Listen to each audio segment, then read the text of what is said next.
En ces temps de pandémie Covid-19, un calme plat règne à Sénoba, à la frontière sud de la Gambie vers le Sénégal. L'OMS, l'OIM et le HCR entament une mission programmée du 25 au 3 juin 2020.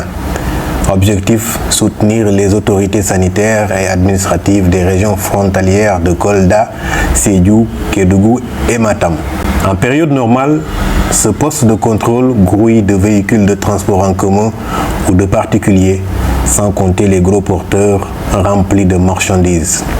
Point de rigolade ou de marchandage entre commerçants et passagers, ou de rabatteurs élan des voyageurs. Sénoba parle tout bas.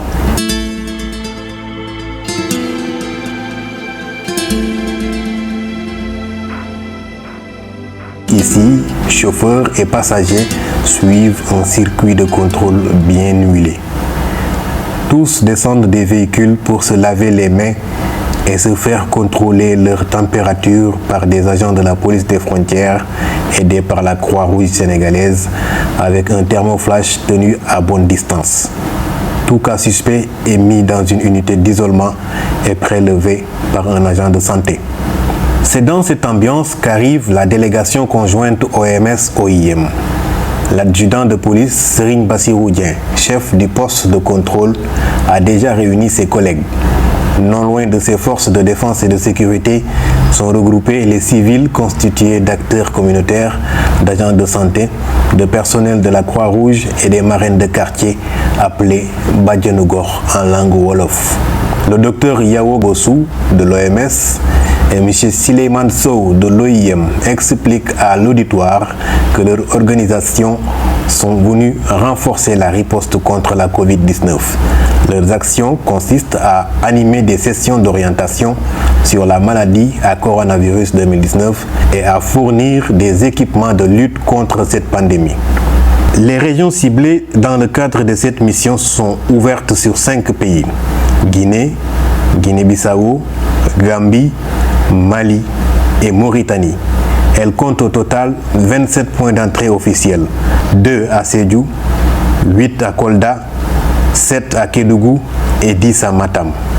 Ces points de passage terrestres et fluviaux pourraient favoriser l'introduction et la propagation de la Covid-19 au Sénégal, ce qui rend vulnérables les communautés vivant de part et d'autre de ces frontières et dans les zones urbaines reliées par les transports et le commerce.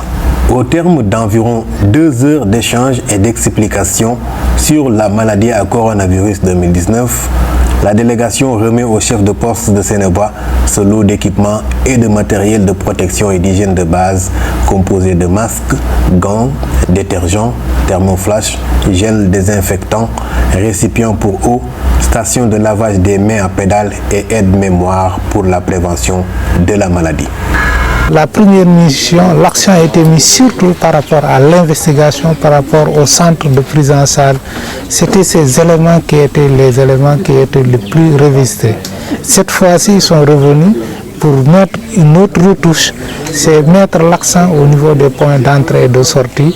Et c'est pourquoi aujourd'hui nous sommes à Sénoba pour revoir ce que nous sommes en train de faire et apporter d'autres touches particulières.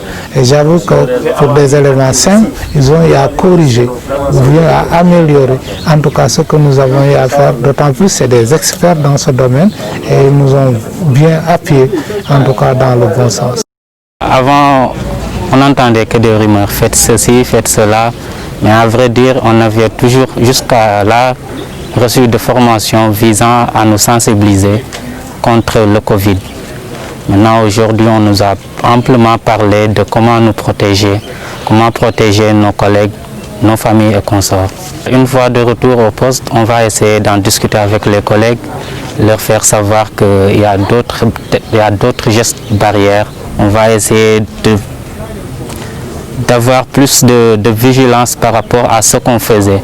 Donc là, vis-à-vis des usagers aussi, on va essayer de les sensibiliser, d'essayer à ce que chacun puisse porter son masque avant d'entrer dans le bureau, ou même s'ils sont juste de passage, qu'on essaie de les sensibiliser concernant le Covid, leur faire savoir qu'il est réellement là, qu'ils doivent prendre toutes leurs précautions.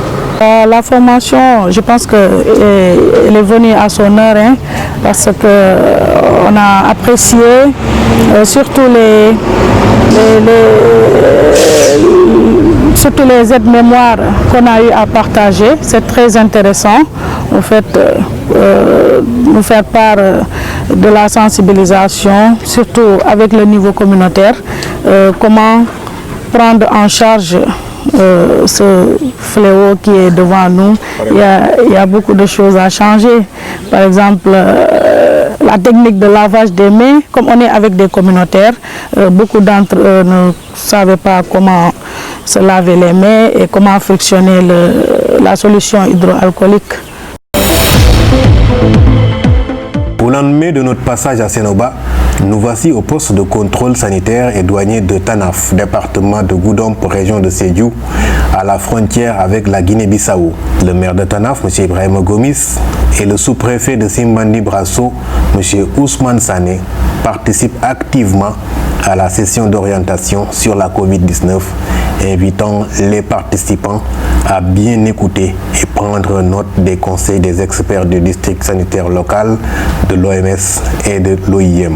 Pour faire face aux déplacements irréguliers des populations, l'autorité administrative a ordonné des patrouilles mixtes et régulières des forces de défense et de sécurité. Le sous-préfet a également mis à contribution les chefs de village, notamment ceux de la frontière où sont installés des comités de veille et d'alerte.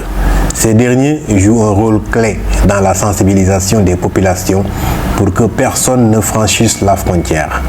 En cas de résistance, il leur est demandé de les signaler à l'autorité administrative afin que le problème soit géré par les forces de défense et de sécurité en vue d'éviter des règlements de compte. Cette stratégie est aujourd'hui renforcée par une meilleure connaissance de la maladie par les acteurs de la riposte et la mise à disposition d'équipements et de matériel de protection. Je voudrais remercier l'OMS et l'OIM pour cet appui important, parce que j'ai l'habitude de rappeler que ce combat-là, c'est un combat qui se situe à 4 niveaux. Le premier niveau, c'est un niveau médical. Le deuxième niveau, c'est un niveau sécuritaire, et surtout au niveau de la frontière. Le troisième niveau, c'est un niveau matériel et stratégique.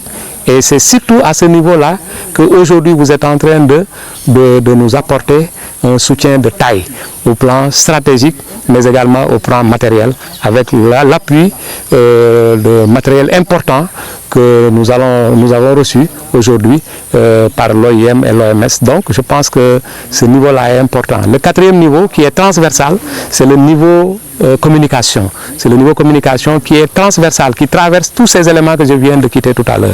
Donc la santé, le personnel de santé a besoin de communication, la sécurité a besoin de communication, mais également il y a également cette formation aujourd'hui que vous êtes en train de renforcer, en tout cas apporter un renforcement de capacité au niveau de nos agents spécifiques, stratégiques, mais également de relais communautaires.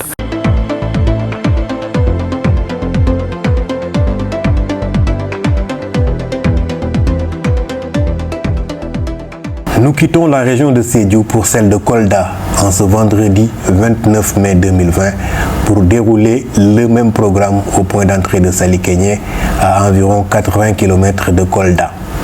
Cette région compte 8 points d'entrée officiels, mais il y a une multitude de passages non officiels dans chaque village frontalier. Elle fut la première des 5 régions de notre programme d'activité à enregistrer des cas via un point d'entrée terrestre. C'était le 29 mars 2020. Il s'agissait d'un groupe de 7 Sénégalais en provenance du Libéria qui sont passés par la Guinée avant d'être interceptés à la frontière, placés en isolement à Vélingara, prélevés et confirmés porteurs du virus. Nous arrivons à Salikenyé en milieu de matinée. La session d'orientation sur la COVID-19 a lieu au poste de santé. Quand on parle de pandémie, c'est une épidémie qui est sur tous les continents et un peu partout. Toutes les zones sont à risque. Donc quelqu'un qui vient, ce n'est pas parce qu'il vient de la Guinée qu'il est plus à risque que moi qui suis venu de Dakar ou bien lui qui est à Kolda. À l'instar de Sénoba et de Tanaf, ici également, la session est suivie d'une cérémonie de remise d'équipements et de matériel de protection et d'hygiène de base.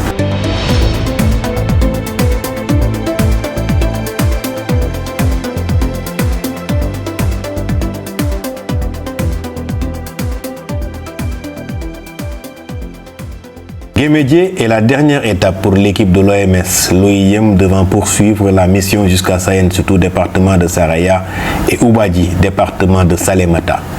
Le point d'entrée de Guémédié se situe à Kédougou, dans le département de Saraya, au sud-est du Sénégal.